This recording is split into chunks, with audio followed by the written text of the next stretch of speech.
ជំរាបសួរខ្ញុំឈ្មោះ Janet Kyle Conklin ថ្ងៃនេះ my beautiful host is helping out with a project today, so I am going solo, but good news for you, I have a special guest, and I'll let her introduce her to you guys.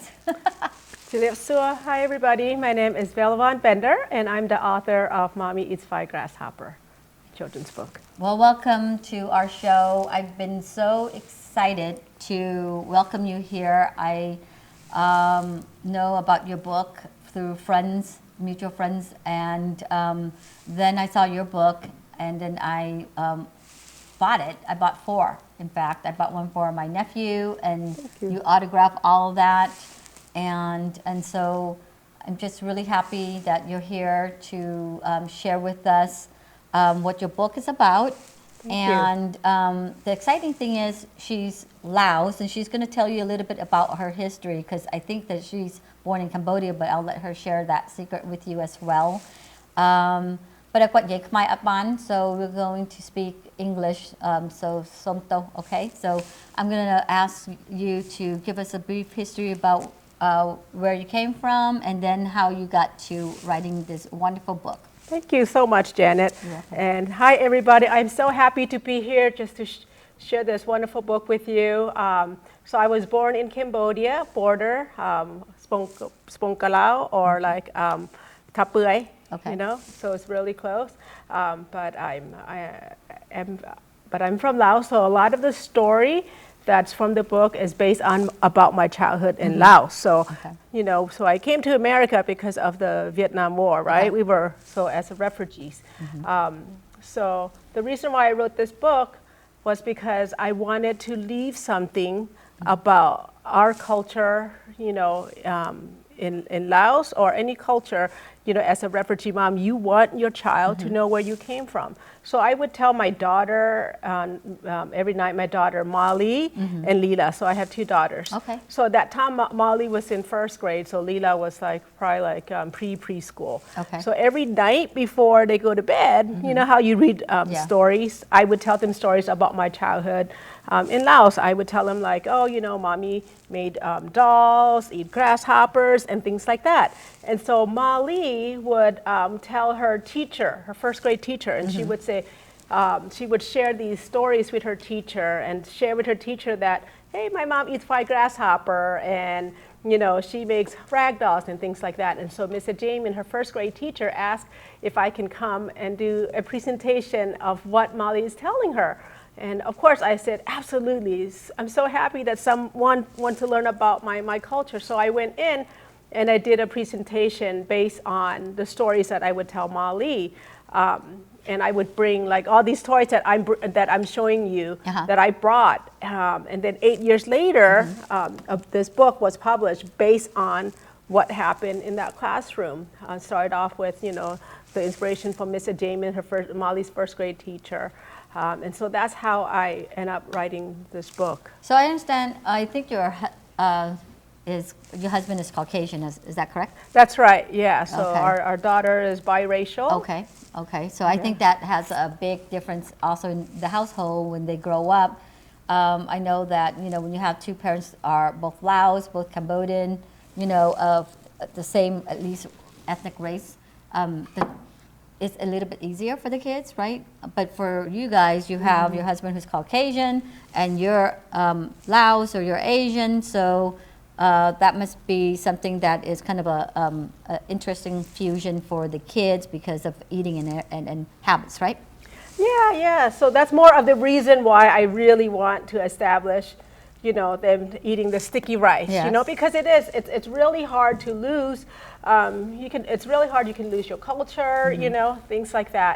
But so it's important. So as a mom, right? As a mom, you always want your child to really know about the culture of the mom and the dad, you know. Since I'm from Laos, I wanted them to get a lot of information, a lot of the culture about Laos. So that's definitely important. And it's important for us to have that for our children so they don't forget, because, you know, once somebody know about their culture, it's very important. Yeah, I love how, when we were talking offline, your story, you know, and then so when we were eating dinner at a mutual friend's house, you and I were envisioning this, and I just never knew that it would transpire, you know, to this. Remember Absolutely. the conversation? Yes, absolutely, I did. Yeah, I was like, you know, we need to empower and promote each other.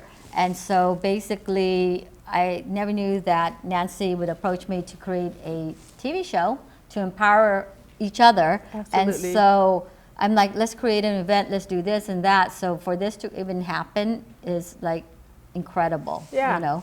Dream And come so true. I'm just so honored that you're here. May I see your book? Absolutely. So basically, it looks like you have a finalist. Let me look at this gold seal. Oh right? yeah, it's like an award-winning seal, so Yeah. it's a considered award-winning book.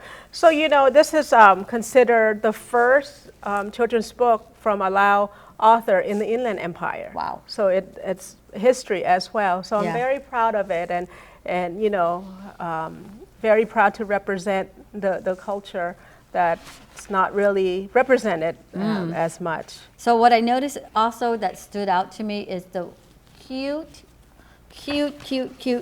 Look, so adorable. Yes. The illustration, I can't stand that. It's just so incredibly cute, you know.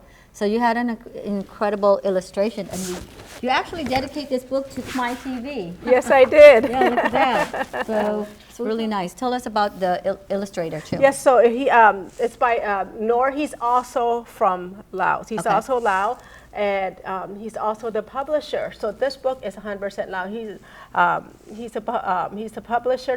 The publishing company is called Satu Press, and his name is Noor. He's the one that illustrated this. So this book is close to 100% Lao. Yeah, you and know, and it's all made by Lao and refugees. And you said it took like 8 years of love and hard Yes. hard work, right? Yeah, it took you know, it took about 8 years from me having the idea of wanting to do the book, and then when I met Noor, from that point it took about 2 years to actually, you know, seeing the first manuscript to actually having something like Wow. this. I read it through my nephew, and I absolutely love it. I adore it, and I hope that every library, you know, adopts and have it in their library as well. Thank you. So I wish you good luck. So tell us what are you going to share with us today?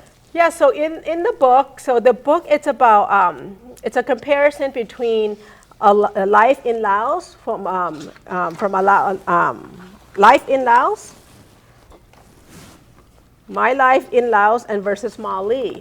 Okay, so like I can show you the first page here. It says, I eat cereal and bread for breakfast. So that would be Mali. And then here's me. When mommy was little, she ate khao niao. And that's sticky rice. So yummy. So when I read this to the kids in school, I would bring the actual sticky rice and share with them. So you can kind of see what's in there. So here's the holder, the traditional. Oh, there's rubber band in here, but the traditional holder, which is a lot smaller than, you know, when you have a big family. It's this huge big thing. Just kidding. Go ahead. And then it's so on. So it has different scenario of Molly's life and mommy's life. It's just a slice of life. So we talk about school here, and here we talk about how mommy and Molly still do crafts, and also with her grandma. So it's really important for us to pass down our heritage and our culture to our children, because if not, they'll get lost. So part of this book, I'm hoping to, you know, after they read it, I'm hoping it's a piece where they can have a conversation. Like let's say a mom or a dad or a grandma is reading to a child, and a grandma can reminisce and say, you know what, when I was young, these are the things that I have done, you know, without batteries, right? Yeah. So So what I noticed is that, is this your theme flower too? yeah, so this is the Mali flower. Yes, so it's Mali very pretty. was named after this. Oh, really? This flower. Very pretty. And so that's kind of started the whole Mali with this flower. That's cute. And then as you go on, it talks about other parts. So here, her mom eats a grasshopper and she eats potato chips, right? So she refused. She's like grossed out, right? Yeah, I read just that part. grossed out. And Yeah. you know how often that when you try to have your kids eat even vegetables, they're like, ew, I don't want it. So, you know, it's kind of parallel Yeah. to what a mom's trying to do. Here she's rejecting it more. And here they go swimming in the pond. So, you know, some of us that back in Laos, Cambodia, we remember, a lot of us we don't have swimming pool. No. So you just jump Pond. right in the pond, Yep. you know. Yep. Right. Or naked in the rain. Monsoon rain. And these are some Molly's game. But if you look at here. Look at this. I don't know if you can get close up, but that is like traditional Lao dresses, right? yeah. Sin. Yeah. Is that how you say it? Yeah, Sin. Sin. Lao Sin, yeah. Nor does such a beautiful job. Yes. I just love it. I knew he Details. would be the artist to draw this Yeah. because nobody can. It's beautiful. And here's this page right here. These are all the toys that I have played with. And a lot of you out there, if you're Khmer or Lao or even Vietnamese, you know, because Southeast Asian children play with these games. So if you look at these games, you might remember, because we didn't have dolls, right? So we make our own dolls. Yep. And we didn't have fancy slippers, so we make our own. We didn't have jump rope, we make our own. And even like when we eat tamarind, we use the seed to play games. You know, this is the first time that I heard about the tamarind seed. And when she called me, she goes, I got to eat a lot of tamarind. I'm like, what for? So she could do this, right? So that's amazing. So pucker up. Yes, pucker up. So we'll show you these games. So it just, and then it continues and talk about, and then it talks about the holiday. You know, we all celebrate the same holiday at the same time, right? Where we wet each other for good lucks and things like that.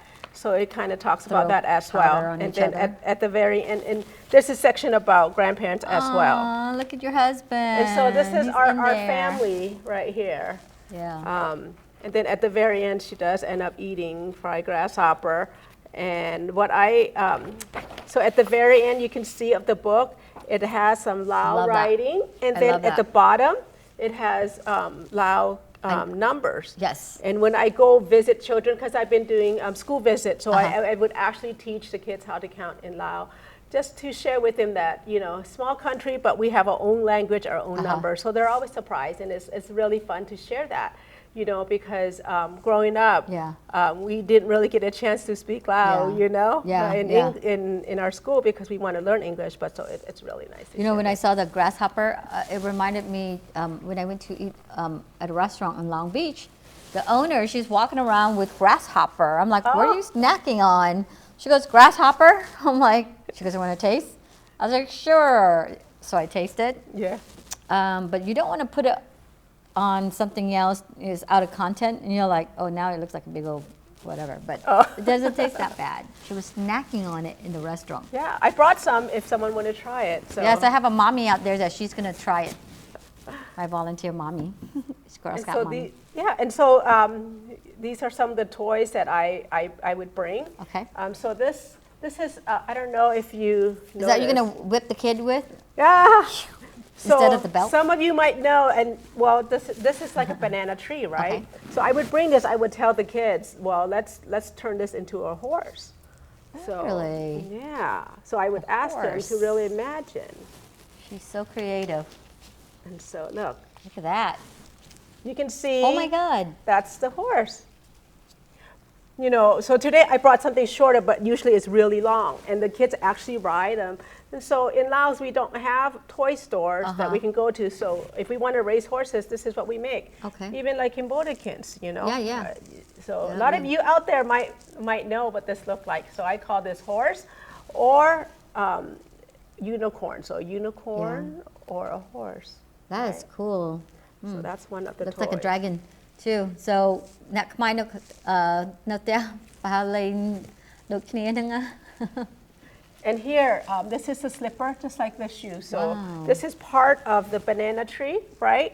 So you just kind of break it, and then you cut it, and then you put rubber band on it, and you make slippers. Bling, bling. This is so a lot of the elders remember doing this. You know, in is their that for 60s. real shoes? You know, these are play shoes, right? Play shoes. So like you would put your feet, but I just use my hand. So you're actually walking on it, and it's biodegradable. You can go like this. Right? Look at that. So you can walk on it. So it's really fun. Very nice. And then we have, of course, we have the tamarind seed. Okay. As well. And how do you play with that? So here you take, let's say like if I'm playing with you, I would say like, hey Janet, let's play this game. So let's each put 5 tamarind seed down. Okay. Okay. All right. And so for us to determine who goes first, we do rock, paper, and scissors. 1, 2, 3. Oh, man, I okay. lost. So I lost. 3 times. No, Oh, 3 3 times. That's right. Okay, let's do it Out of again. 3. 1, 2, 3. 1, 2, 3. Yes. Oh. Did I win? Or is that a tie? Well, 3, you win. Oh, I did. Yeah, cool. Okay, so then you would roll it like you roll a die. I roll all of this? Yeah, just roll all of it.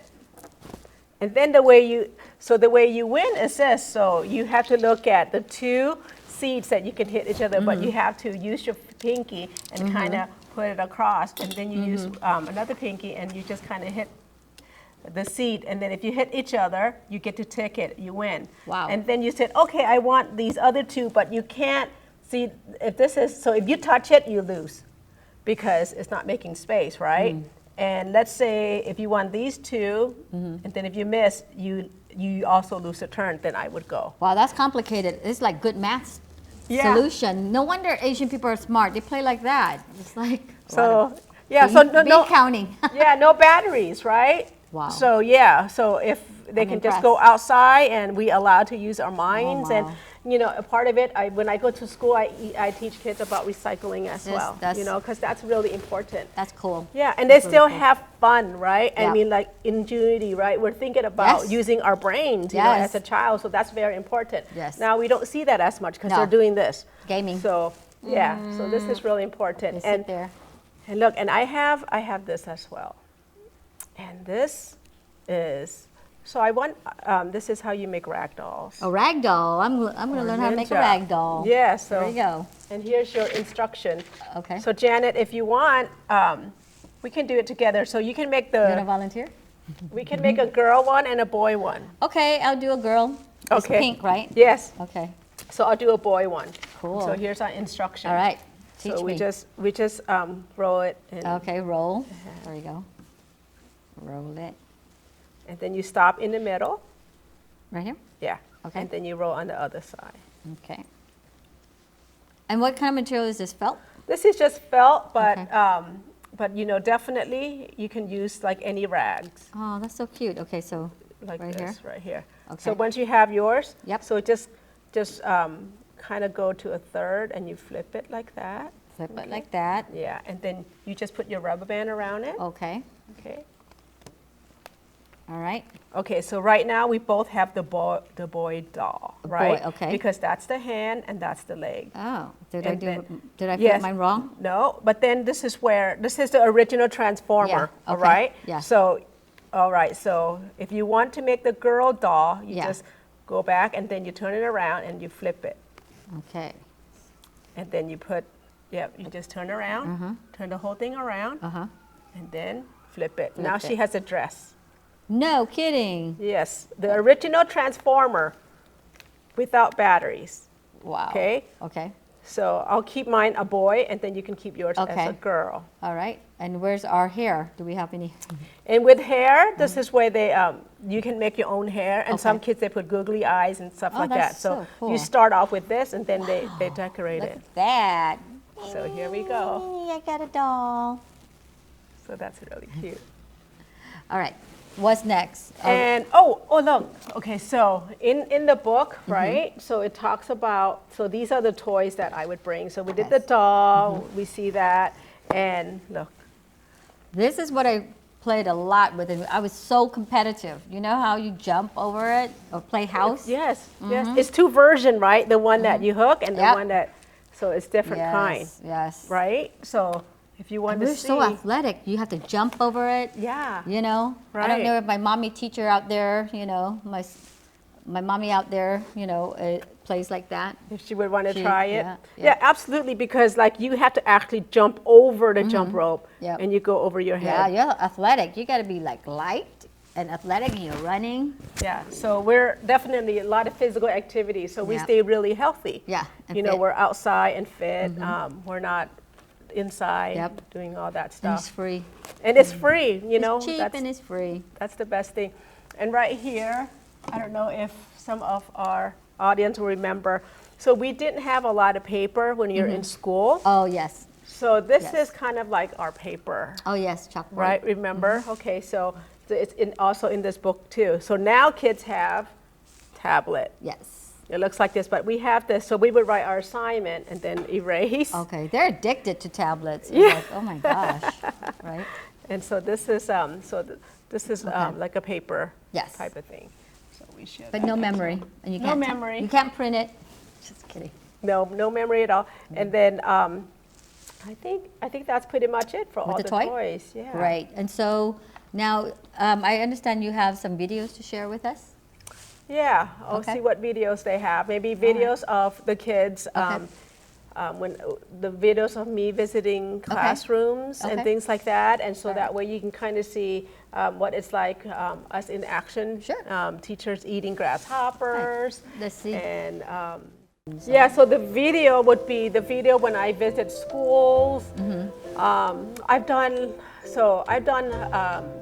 I've been fortunate enough to go to school and really talk about my childhood and share with them also like what it's like to be a child refugee, you know, and how amazing it is for me to have the opportunity to go to school and actually share about my culture. Yeah. Because I know, like, you know, I would look at, because I would go to my daughter's class Yeah. and I would bring sticky rice. Yeah. And it always amazed me. It's like, oh my gosh, I can't believe I'm actually sharing sticky rice with my daughter. Yeah. Because me at her age, I couldn't bring sticky rice to school, you know, because you get teased Yes. or whatever. Yes. And now I want to make sure that they do get sticky rice. She actually brings sticky rice Yes, to so school? every Friday when they were elementary school, really? I would make sticky rice for their lunch. So it'd be okay. sticky rice with beef jerky with some fruit and vegetable, make sure it's really healthy. And it turns out sticky rice was so popular. It was so people would trade, like their friends would trade food for sticky rice. Oh, wow. And I get a lot of requests from the moms like, hey, you know, my daughter or my son's been eating with, you know, trading food with your kids. They're eating sticky rice. How do I make sticky rice? So they would come over and I would show them how to make sticky rice. So it's really nice to share that part of the culture, you know. And It's comfort food. yeah, definitely. Yeah. But just to have them to be able to take it to Yeah. school, it means a lot to me Yeah. and maybe other moms too, where you can't bring your culture food when you were younger and when you were new to the country, and now your daughter is taking it. So it's a nice feeling. I to love have the fresh smell of sticky rice finished cooking. Yeah. Like really hot. And I remember, you know, you have to wet the spoon, and then the thing that, you know, the hood, is that what you call Yeah, it? what? Right? Yeah, you have to flip it. flip it, you have to soak the rice, and then you have to kind of mold it. Yes. You know, nowadays, for sanitary reason, they put it in those little Ziploc bags, which is pretty Oh, smart, yeah, and then yeah. they wrap, you know, Oh yeah. individually small Yeah. size, right? Which is really smart. Yes, so kind of make it work. No, definitely. We're going to give her encouragement.